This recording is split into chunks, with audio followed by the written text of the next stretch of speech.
Report করবো বলতেছি দাদা।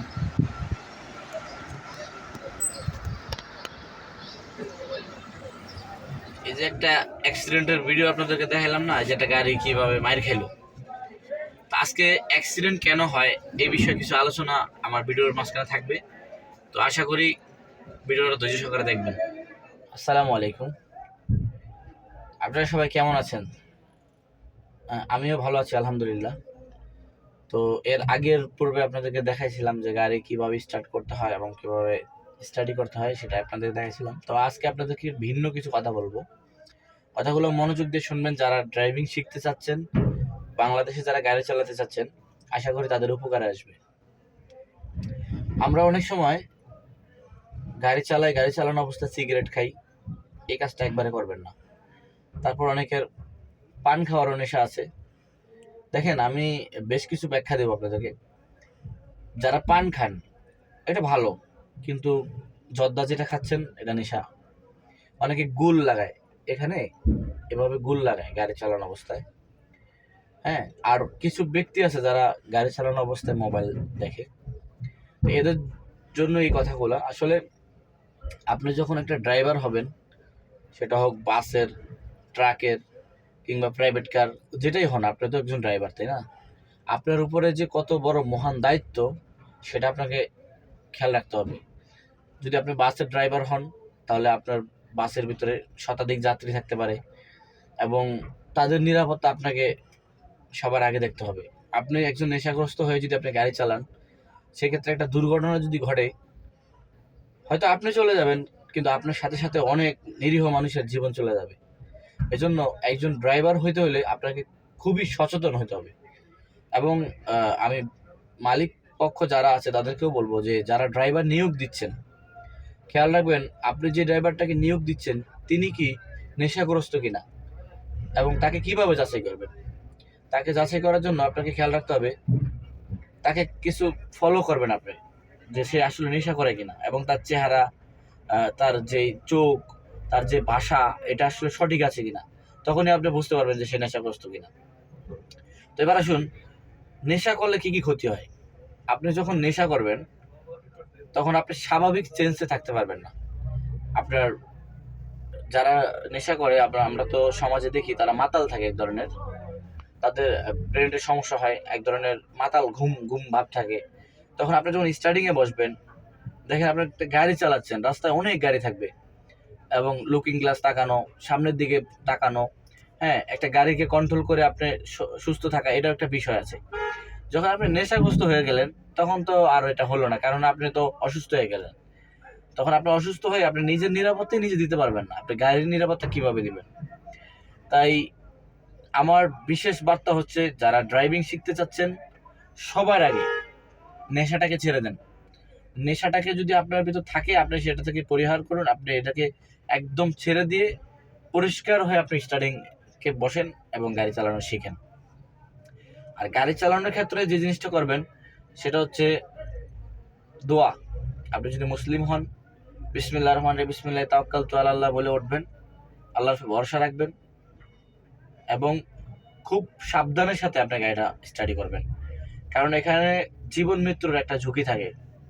আপনি যদি একটু ভুল করেন, যেভাবে অন্য একটা গাড়ি ক্ষতিগ্রস্ত হবে, আপনার গাড়ি তো হবেই, অন্য গাড়িটা, যে ড্রাইভারটা কোনো দোষ নাই, যে গাড়িওয়ালারও কোনো দোষ নেই, সেই গাড়িটা মার খেয়ে যাবে।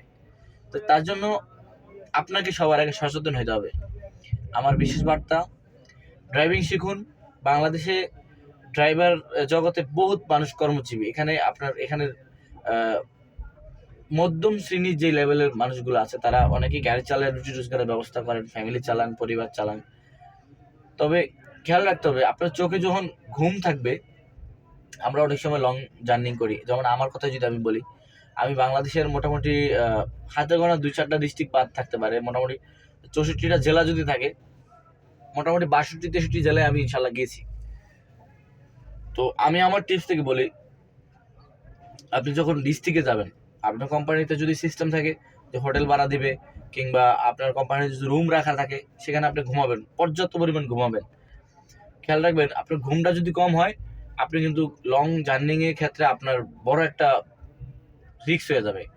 আর যদি ঘুমটা ঠিকঠাক মতো হয় আপনি 2 ঘন্টা গাড়ি চালাবেন, 2.5 ঘন্টা গাড়ি চালাবেন একসাথে, চালানোর পরে আপনি একটা চায়ের দোকান দেখে ব্রেক করবেন, একটু চা খাইলেন, চোখে একটু পানি দিলেন, বা একটা পানি খেলেন জর্দা ছাড়া, বা একটা কিছু খাইয়ে নিলেন, হাত পাটা একটু ছাড়ায়া আপনি একটু শক্তপোক্ত হয়ে আপনি হচ্ছে আবার গাড়িটা স্টার্ট করুন। তারপরে আপনি যখন একটু মুখে পানি দিয়ে উঠলেন, এরপর দেখুন আপনার কাছে একটু ভালো লাগবে। আর যদি এরকমটা হয় যে আপনি গাড়ি চালাইতেছেন আর ঠিক আমার দিকে তাকান, ঠিক এরকম আসতেছে, বা গাড়ি চালাচ্ছেন হঠাৎ করে এরকম আসতেছে, এটা হয়, এটা আমারও হয়, অনেকে সবারই হবে, মানুষ যারা রক্ত মাংস করা তাদের এটা হবেই। তখন আপনি কি করবেন? এই কাজটা যখন হয়, এরকমটা যখন হবে, তখন কিন্তু আপনি গাড়িটাকে দ্রুত যে কোনো একটা ভালো প্লেস দিকে সাইড করে নেবেন। সাইড করে আপনি আপনার মতো করে একটু রেস্ট করে নেবেন, বা দেখা গেছে আপনার চোখে ঘুম আছে, আপনি স্টার্টিংয়ে মাথাটা ঠেকে 10 মিনিট 15 মিনিট লাগলে মোবাইলে অ্যালার্ম দিয়ে রাখলেন, বা হেল্পারকে বলে রাখলেন যে আমি 10-15 মিনিট। ঘুমের কিন্তু একটা লাই আছে, ঠিক আছে? এটা কিন্তু 10 থেকে 12 মিনিট বা 15 মিনিট হইতে পারে। যখন আপনি 10-15 মিনিট ওই অবস্থায় ঘুমিয়ে থাকবেন না, আপনার ঘুমের লাইটা কিন্তু চলে যাবে, এটা খেয়াল রাখবেন। তখন আপনার ঘুমটা যখন উঠলেন তখন আপনি আবার আগের মতো সুস্থ বা একটা শক্তি ফিরে পাবেন। তো আমার টিপস হচ্ছে এটা যে আপনি সুস্থ এবং স্বাভাবিক জীবনে ফিরে আসার আগে আপনি স্টার্টিংয়ে আসেন না, কেননা এটা রিস্কি, খুবই রিস্কি, আপনার জন্য আরও মানুষের ক্ষতি হতে পারে। এবং আপনাকে আরও একটা টিপস দিই, সেটা হচ্ছে আপনি যখন ড্রাইভার হবেন আপনাকে বেশ কিছু জিনিস খেয়াল করতে হবে। ধৈর্য। আপনি টিমে বেরোচ্ছেন, দেখা গেছে আপনার গাড়ি লোড হয়েছে এক জায়গায়, কোথায়, কথার কথা আপনি নোয়াখালী যাবেন আজকে, এখন দেখা গেছে দাউদকান্দি, চিটাং রোড, যাত্রাবাড়ি, অনেক জায়গায় জাম থাকতে পারে, সেই জামটা হইতে পারে সারাদিনও পার হয়ে যেতে পারে। কিন্তু আপনি যদি সেই জায়গায় ধৈর্য হারা হয়ে যান, আপনি যদি অন্যদের সাথে মানে পাড়াপাড়ি হুড়াহুড়ি করেন, অন্য গাড়ির যেমন গ্লাস ভেঙে যাবে, লুকিং গ্লাস ভেঙে যাবে, বা আপনারটা ভেঙে যাবে, বা অ্যাক্সিডেন্টই হবে, এটা করবেন না। আপনাকে খেয়াল রাখতে হবে আপনি যখন গাড়ি লোড দিয়ে বেরোয় গেছেন, আপনাকে এটুকু মাথায় রাখতে হবে যে এটা 2 দিনও হতে পারে, 4 দিনও হতে পারে, 3 দিনও হতে পারে, রাস্তার যে কন্ডিশন সেই কন্ডিশন অনুযায়ী আমাকে গাড়ি চালাতে হবে। আর এই ধৈর্য আমার থাকা লাগবে। আমি যদি অন্যদের সাথে পারাপারি করি তাহলে আমার যেমন ক্ষতি হবে, অন্যজনের ক্ষতি হবে। তো আমি এর আগের ভিডিওতে আমি আপনাদেরকে দেখাইছিলাম যে কিভাবে গাড়িটা আসলে আপনারা স্টাডি করবেন। হ্যাঁ, আমি স্টেপ বাই স্টেপ আপনাদেরকে চেষ্টা করব, কারণ আমি তো চাকরি করি, একটু সময় লাগে আমার একটা ভিডিও তৈরি করতে। আর অপেক্ষা করবেন আমার ভিডিওর জন্য। আমি যারা নতুন আছেন গাড়ি চালানো শিখতে চান তাদের উপকারে আসবে।